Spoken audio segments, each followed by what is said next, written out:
What's going on, guys? Blazing here. Welcome back to the channel. Hope you're having a wonderful day, and thank you for joining me on another Raid Shadow Legends video.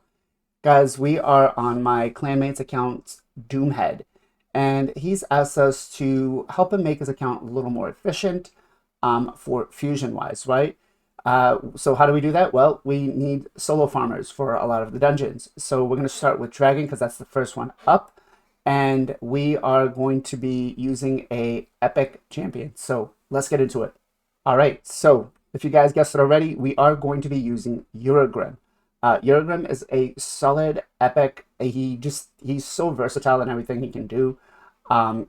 We've used them on the channel to do solo Scaraboss. Now we're going to use them for this, right? Stage 25.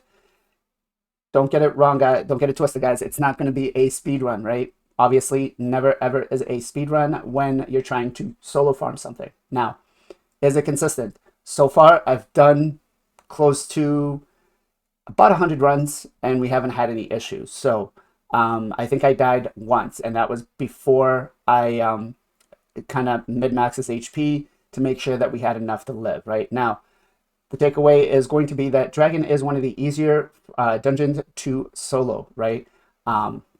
There's not a lot of things that are going to smack you, especially when you're not doing hard mode. But it is again, consistent run. Since I altered the HP, I think I was sitting around 60,000. I brought it up a little higher, and we haven't had any issues, right? The nice thing about Uragrim is he's neutral affinity to everything. So, we can take some, smacks, but we're not going to take any, very big crits.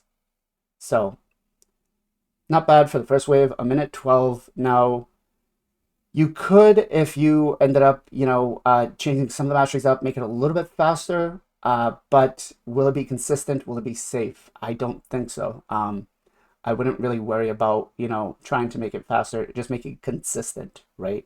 And that's where it's gonna matter.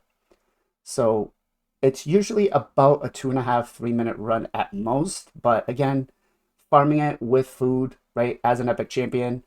And the gear is not that insane, especially on this account. You're gonna see, we're not working with my account here, so we'll be okay with gear wise.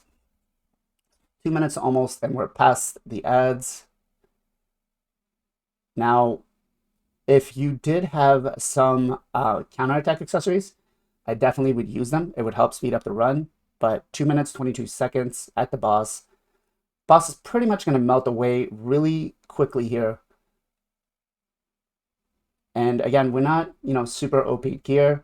We're not using blessings, right? So could we get some improvement? Of course.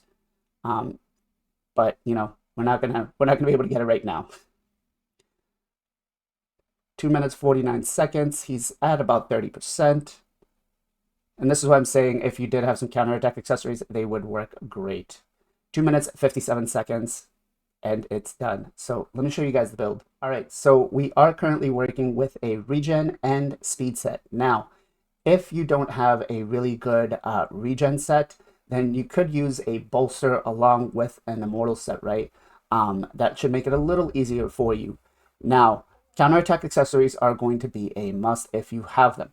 We don't have really good ones on this account, so we couldn't use them, but that would definitely help out in making the time faster.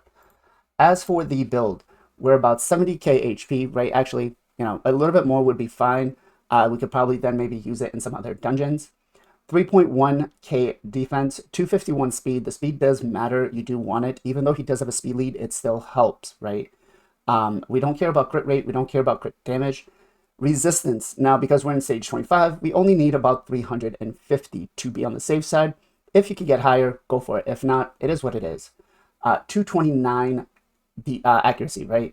It's not that much. Stage 25 dungeons don't require us to have an insane amount of accuracy. They're pretty much the same as it would be for stage 20-ish. So, as for skills, we do have them fully booked, right? Blessings-wise, you could take Iron Will if you have that, but there's not much else other than maybe Commanding Presence might help you out, right? But that's really up to you what you want to take if you're going to use them anywhere else.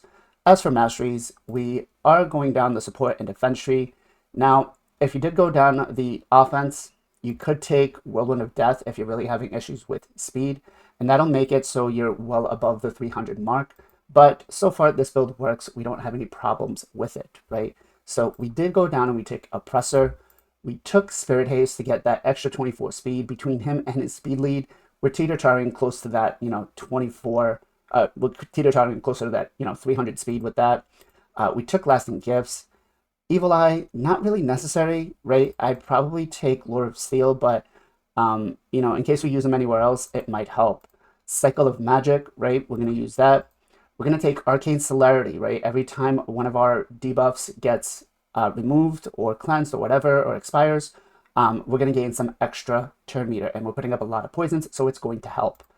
And same thing for Rapid Response. Anytime our heals are getting removed or expired, we're going to gain some extra turn meter, right? Does help quite a bit. As for the defense tree, we went down, we took Delay of Death, we took Resurgent, and we took Rejuvenation, right? Helps us out with the healing.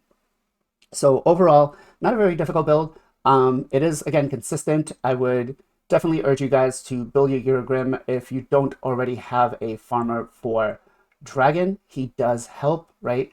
And Plarium, if you're watching, give us a guaranteed Eurogrim at about 30, I think is a fair shot count for that. As always, guys, much love, much appreciation. Be safe, be well, be good to each other. I'll catch you guys in the next one.